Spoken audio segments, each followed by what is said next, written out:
हमने राजपथ को कर्तव्य पथ के रूप में विकसित करने का काम किया। हमने कर्तव्य पथ पर नेताजी सुभाष चंद्र बोस की प्रतिमा स्थापित की। हमने अंडमान निकोबार द्वीप समूह में स्वतंत्रता संग्राम और नेताजी से जुड़े स्थानों का विकास किया, उन्हें सही पहचान भी दी। हमने बाबा साहब आम्बेडकर से जुड़े स्थानों का भी पंच तीर्थ के रूप में विकास किया। यहां एकता नगर में सरदार वल्लभ भाई पटेल स्टैच्यू ऑफ यूनिटी आज पूरी दुनिया के लिए आकर्षण का केंद्र बन गई है। आज लाखों लोग सरदार पटेल जी को नमन करने वहां जाते हैं। आप दांडी देखेंगे, वो कितना बदल दिया है। हजारों लोग दांडी जाते हैं आज। अब साबरमती आश्रम का विकास और विस्तार इस दिशा में एक और बड़ा कदम है।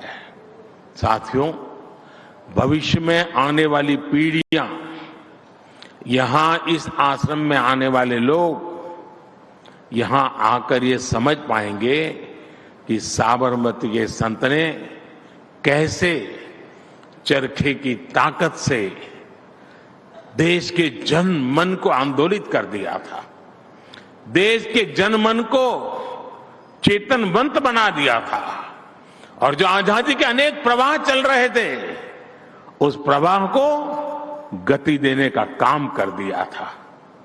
सदियों की गुलामी के कारण जो देश हताशा का शिकार हो रहा था, उसमें बापू ने जन आंदोलन खड़ा करके एक नई आशा भरी थी, नया विश्वास भरा था। आज भी उनका विजन हमारे देश को उज्जवल भविष्य के लिए एक स्पष्ट दिशा दिखाता है। बापू ने ग्राम स्वराज और आत्मनिर्भर भारत का सपना देखा था। अब आप देखिए, हम वोकल फॉर लोकल की चर्चा करते हैं।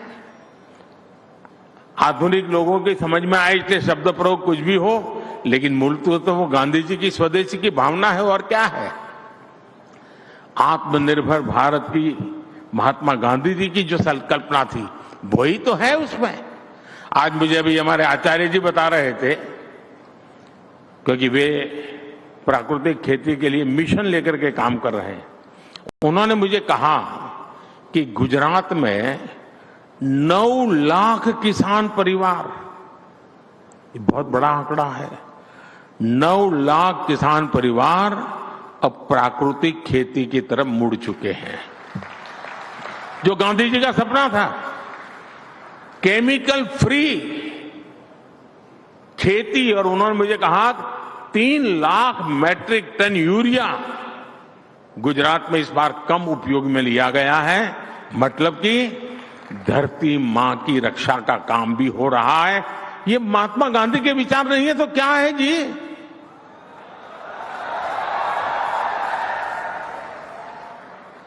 और आचार्य जी के मार्गदर्शन में गुजरात विद्यापीठ में भी एक नई जान भर दी है।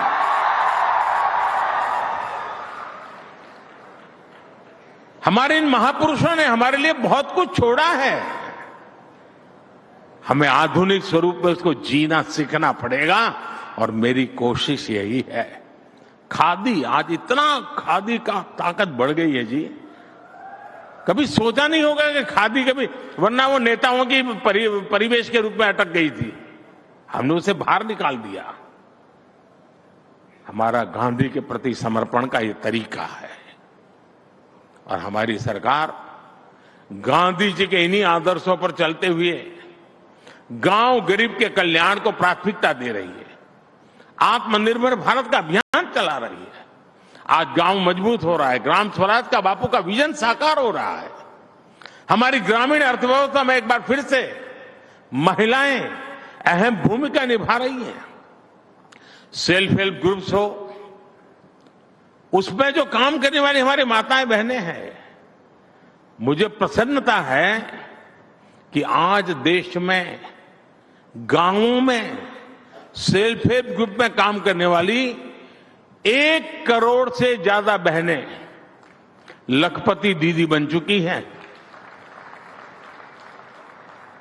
और मेरा सपना है तीसरे टर्म में 3 करोड़ लखपति दीदी बनाने का। आज हमारे गांव की सेल्फ हेल्प ग्रुप की बहनें ड्रोन पायलट बनी हैं। खेती के आधुनिकता की दिशा में वो नेतृत्व कर रही है। ये सारी बातें सशक्त भारत का उदाहरण है, सर्वसमावेशी भारत की भी तस्वीर है। हमारे इन प्रयासों से गरीब को गरीबी से लड़ने का आत्मबल मिला है। 10 वर्षों में हमारी सरकार की नीतियों की वजह से 25 करोड़ लोग गरीबी से बाहर आए हैं। और मैं पक्का मानता हूं पूज्य बापू की आत्मा जहां भी होती होगी हमें आशीर्वाद देती होगी। आज जब भारत आजादी के अमृत काल में नए कीर्तिमान गढ़ रहा है, आज जब भारत जमीन से अंतरिक्ष तक नई ऊंचाइयों को छू रहा है, आज जब भारत विकसित होने के संकल्प के साथ आगे बढ़ रहा है, तो महात्मा गांधी जी की तपोस्थली हम सभी के लिए बहुत बड़ी प्रेरणा है। और इसीलिए साबरमती आश्रम, कोचरम आश्रम, गुजरात विद्यापीठ, ऐसे सभी स्थान हम उसको आधुनिक युग के लोगों को उसके साथ जोड़ने के पक्षकार हैं। ये विकसित भारत के संकल्प, उसकी प्रेरणाओं में हमारी आस्था को भी सशक्त करता है। और मैं तो चाहूंगा अगर हो सके तो, क्योंकि मुझे पक्का विश्वास है मेरे सामने जो साबरमती आश्रम का चित्र बना पड़ा है, उसको जब भी साकार होते आप देखेंगे, हजारों की तादाद में लोग यहां आएंगे, इतिहास को जानने का प्रयास करेंगे, बापू को जानने का प्रयास करेंगे। और इसलिए मैं गुजरात सरकार से भी कहूंगा, अहमदाबाद म्युनिसिपल कॉरपोरेशन से भी कहूंगा कि क्या एक काम कर सकते हैं,